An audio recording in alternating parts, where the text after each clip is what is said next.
This idea that green is an invader, that it doesn't belong in the boardroom, seeing business through a sustainability lens actually lowers costs. It doesn't raise them, lowers them permanently. And more than that, it drives innovation.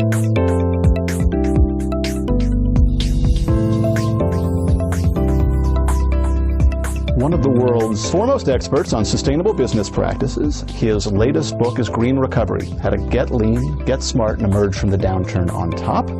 One of those big hurdles is that green always costs money, that it's always a cost. Now, some things will cost money, there are investments, but by and large, going green lowers costs, it doesn't raise them. So I think it's one of the best ways to get out of this time we're in, is to lower your costs, save some money, preserve capital, and then use that to invest in your people and invest in innovation.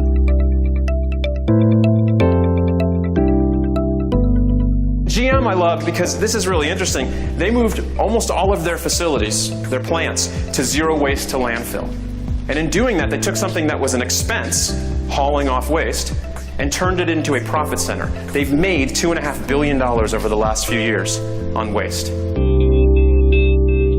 UPS no longer takes left turns in cities. Why would you stop taking left turns? Well, if you're waiting at a traffic light to cross traffic, you're idling. You're wasting time, energy, and money. So using GPS software, they rerouted their trucks to basically go in concentric circles to the right. Just keep taking right turns. They're saving 28 million miles, 3 million gallons. This to me is culture. This is a critical story. I want you to take yourself back to the first meeting where someone said, why don't we stop taking left turns? Who's with me? Come on. Think about ideas that can come in from totally outside of your industry.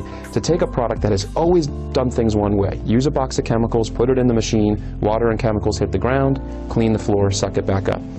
They now just use tap water. They got this idea because some R&D guys were in Japan, in a hospital, and saw how the doctors and nurses cleansed wounds with ionized water. And they said, why can't we use that technology on the floor? That's just taking something from a totally different place. We're starting to realize that that market is a source of innovation, not just a market. There's something called reverse innovation.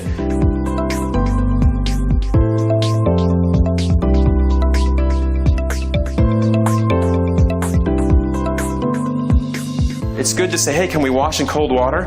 But imagine then asking, well, do we need to wash at all? Can we treat clothes in a way they don't need to be washed as much? That's the kind of question that's really disruptive that people are starting to ask. The best innovating companies have always found ways to systematize their innovation and make it a part of their business as usual. And I think sometimes it's as simple as setting aside the time. Here are the issues, it's energy use, it's waste, it's water, and here's the issues, the way that we touch them in our business. Find a way to innovate around that topic.